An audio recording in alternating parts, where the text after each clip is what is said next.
Hey guys, this is B-Boy Chris. So today we are reacting to 10 incredible reasons we're living in a computer simulation. This should be good. Oh, by Planet Dolan. Here we go. Planet Dolan. From philosophical arguments to quantum mechanics, we count 10 reasons we may be living in a computer simulation. Yeah, what's up, YouTube fans? Sprinkle the one in the building. How we doing today? Today, guys, I got some crazy new content for your face. So here we go. Number 10. The simulation argument has three major points to it. Either the amount of people out there capable or willing to create a universe simulation is close to zero, or the amount of realities that exist that aren't simulations is close to zero. This does of course assume that it is possible to have a gigantic simulation of an entire universe. But then again, maybe we're just in a simulation of our own galaxy, or even our own solar system. But assuming that it's possible to simulate a universe, until we find a way to prove otherwise, logic dictates that we're probably in a simulation. Number 9. It seems a bit absurd at first that a series of binary or perhaps trinary numbers could emulate an entire universe, but it's actually really quite possible. A good example of this is Conway's Game of Life. This is a very simple mathematical game that works on a grid, and it has a small set of rules, dictating whether each section in the grid should create or delete a square to populate it. Despite having a very simple rule set, it's possible to create a universal Turing machine, aka a machine capable of computing anything inside the game of life. Not only that, but people have created a game of life within the game of life. Number 8. This requires our universe to have a pixel size, a smallest possible unit that nothing can shrink below, and we do actually have that in our universe. Yeah. The Planck length. This is an integral part of quantum mechanics that basically says that anything smaller than the Planck length is meaningless, and may as well not exist thanks to how uncertain its position is. Number 7. The speed of light is the speed limit of the universe, but it's not as simple as nothing can move faster than the speed of light. Please, no Sonic jokes. Because some things do. It's just that the speed of light is the fastest anything that carries information can move. Of course, it's important to remember that everything that makes you is made up of information carrying particles.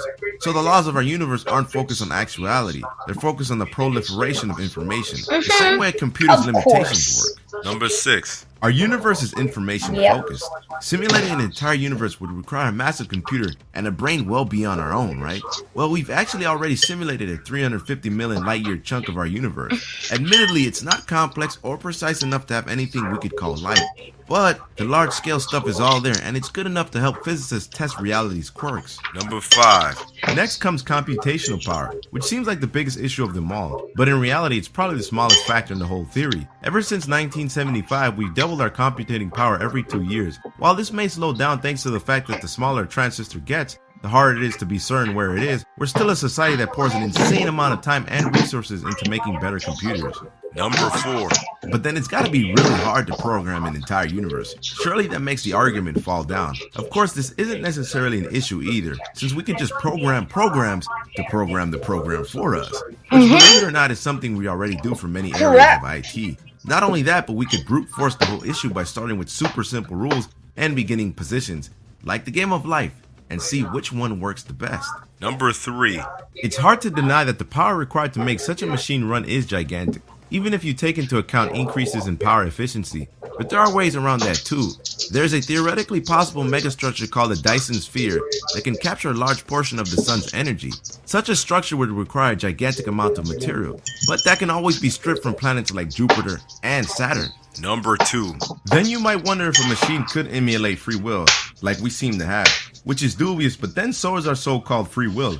If you ever remove a person's ability to retain new memories, a weird effect occurs.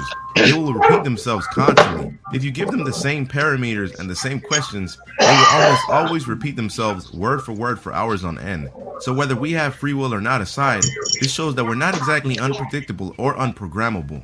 Number 1. What is seemingly unprogrammable, however, is the uncertainty that comes with quantum physics, where an object isn't in any one position. It just has a possibility of being in a series of locations until it gets observed. So it really does seem to be truly random. But then computers have little issue creating something random in the first place, using algorithms to simulate true randomness. Hell, we can even do this by observing quantum mechanics.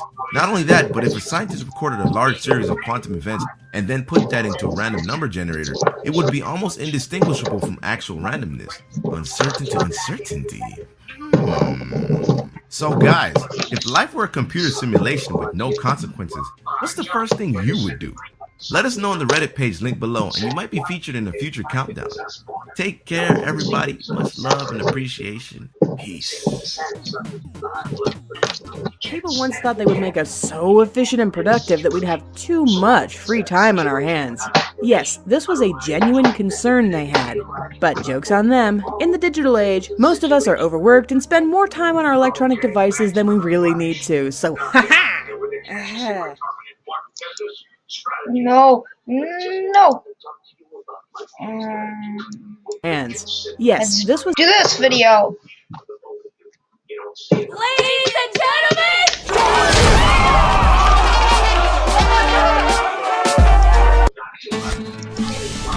Yep, totally John Planet Cena all the Dolan. way.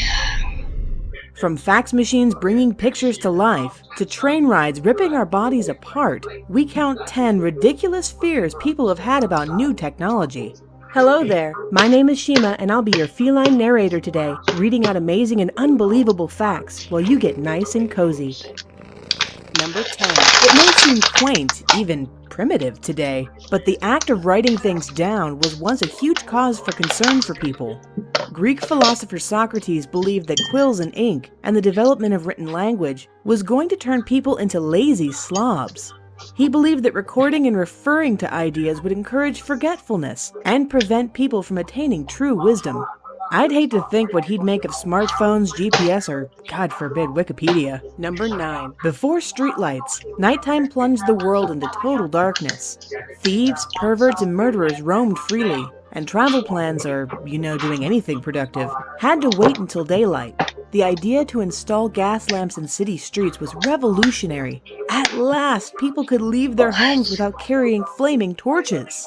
Unfortunately, authority figures opposed the idea. Many thought that staying up after the sun went down would cause everyone to catch colds, creating a serious health crisis.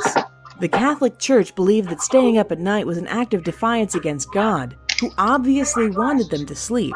I mean, don't even get me started on all those damn devil-worshipping nocturnal animals.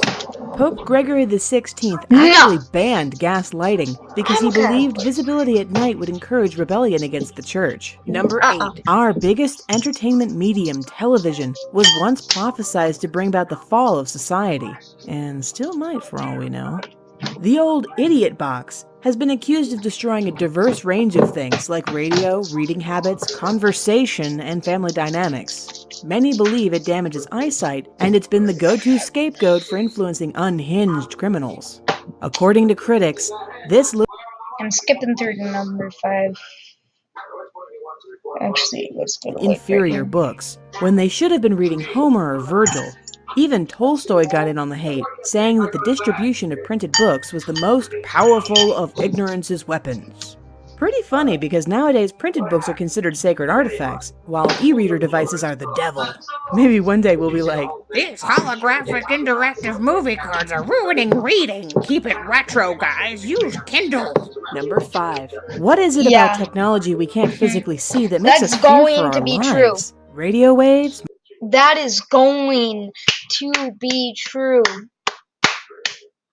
That sign right there.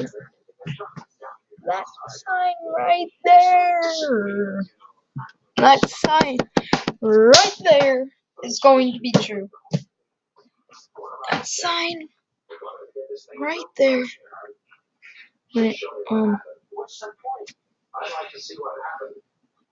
That sign right there is going to be true. It's going to be true. Microwaves, and even our beloved Wi-Fi terrified us when it first hit the mass market. Although there's no reliable evidence to substantiate it, many people believe Wi-Fi has invisible radiation that causes electrosensitivity issues and even cancer. Of course, it didn't help that the media latched onto this fear early, running stories about Wi-Fi's many potential dangers. Still, it obviously didn't stick. In a poll, 75% of people said a week without Wi-Fi would leave them grumpier than a week without coffee. Number 4. When trains first pulled into Reality Station, people feared that the incredible speeds they traveled would literally tear passengers apart. This revolutionary invention meant people could transport goods and reach faraway places without having to travel days on horseback. No more would they have to succumb to not drinking true. their own pee after getting stranded in a ditch.